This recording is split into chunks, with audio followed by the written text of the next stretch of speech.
my parents were Christians and I was already Christian, and so the Young Life exposure early on was, I was always, and especially after that first camp trip, I was just kind of floored by the power of how it could work as a tool to reach my friends.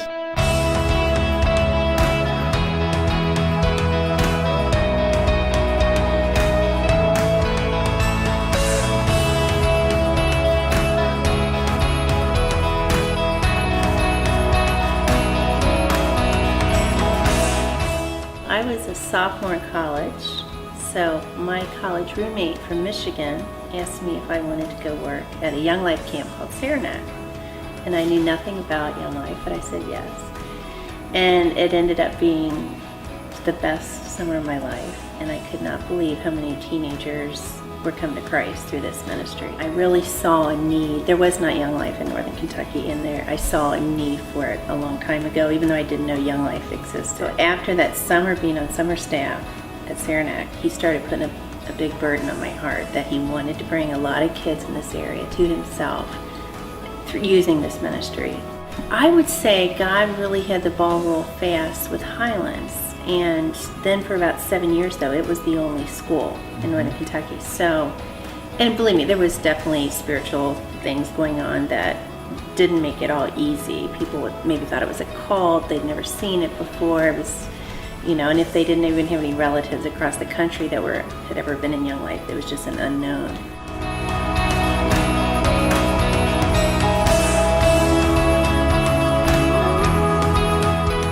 It was in December of '95.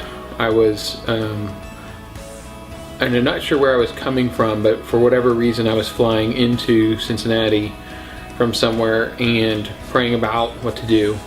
And it was just one of those times where, there wasn't an audible voice from God, but it was very, very clear as I was flying over Northern Kentucky that God was saying, you need to go there to try to do Young Life. I knew very little about Northern Kentucky at the time. It was another world. I mean, I had no idea if there was one high school in Northern Kentucky or if there was 20. I had no idea. So we went to Brad, who was my area director at the time, and said maybe we felt like this is what God was saying. And he did not think it was a good idea. He did not think Young Life could happen in Northern Kentucky, that Northern Kentucky, he felt like it would not be supported well. His biggest issue was thinking that the people in Campbell County would not get along with the people in Kenton County, because he said there's like just one bridge to get from one county to the other, and there's a river that separates them, and they don't like each other.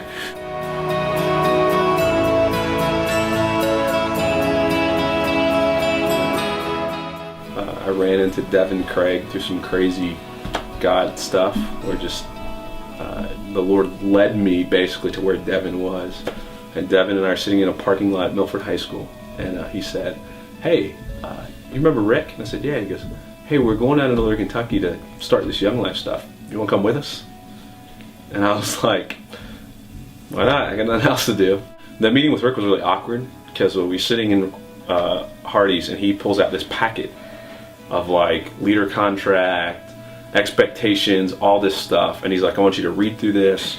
And he hits hard, like kind of like just how hard it's going to be. It's going to be difficult. You've got to give everything. And then he's like, I want you to read it over. I want you to sign it and bring it back to me if you agree to kind of go through with all this stuff. But what really drew me at that moment was Rick felt, for the very few men in my life had ever stepped in and encouraged me that I could do something that I was not positive I could do. It's easy when people encourage you to do stuff you feel like you can do already, but when there's stuff that you don't feel like you can do and someone's showing, like I really envision, and Rick really cast a vision for what I could be.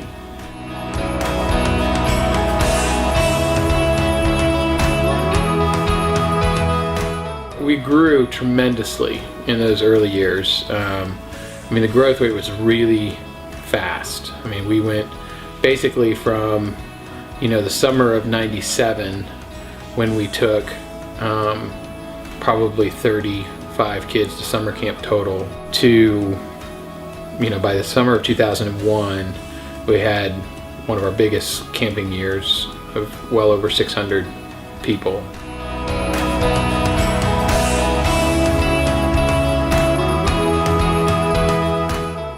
was one of the few people I think who said no to Rick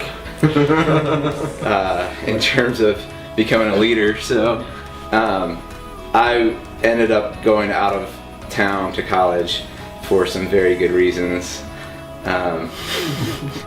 But I stayed involved with Rick. The great thing with Rick was, even when I went away, not only did he love me as a high school kid, but he loved me very well while I was in college too. And so, and not a leader, right? Not doing anything with him, but I was constantly kind of coming back to him and sharing what was going on in my life, and he would listen.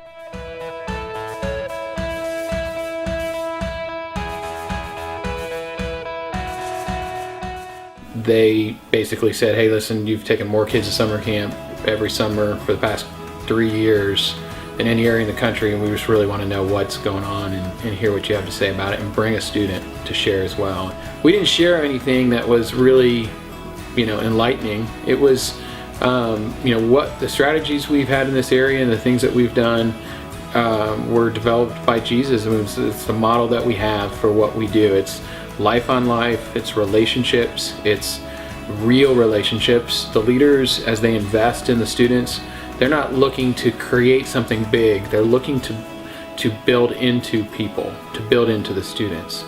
And the students sense that right away. It's not about recruiting people to come to a big meeting or trying to have big numbers of students to things. It really is about how can we help each student move forward in their relationship with God.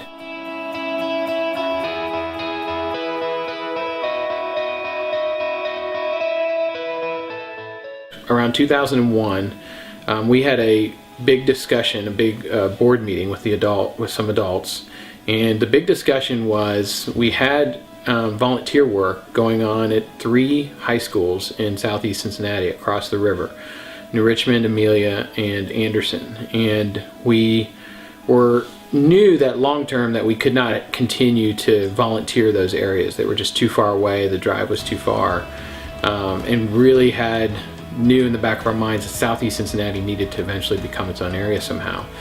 Around 2003, we began to have the same vision for urban young life in Cincinnati. We had work that we were wanting to start at Holmes and Newport, some of those schools, and really felt like the same thing needed to happen in the city of Cincinnati. There was no urban young life for the whole city, and that just didn't seem right. It didn't seem like Jesus spent more time in the communities in the cities in his day that were the poorest.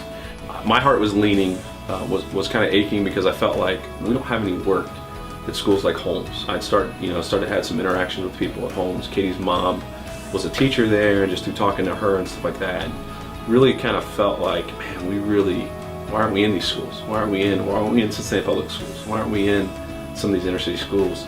Eventually, after that, the vision for Capernaum Young Life was born through Eric Northrup. And Capernaum Young Life is a ministry. It's just Young Life. It's the same thing, but it's for kids with disabilities. And we felt like there was a great need for that. We didn't see any of that going on. We also felt like the need wasn't just for Northern Kentucky, but for the whole city. There was no Capernaum work going on. There was no specific Young Life work targeted for students with disabilities.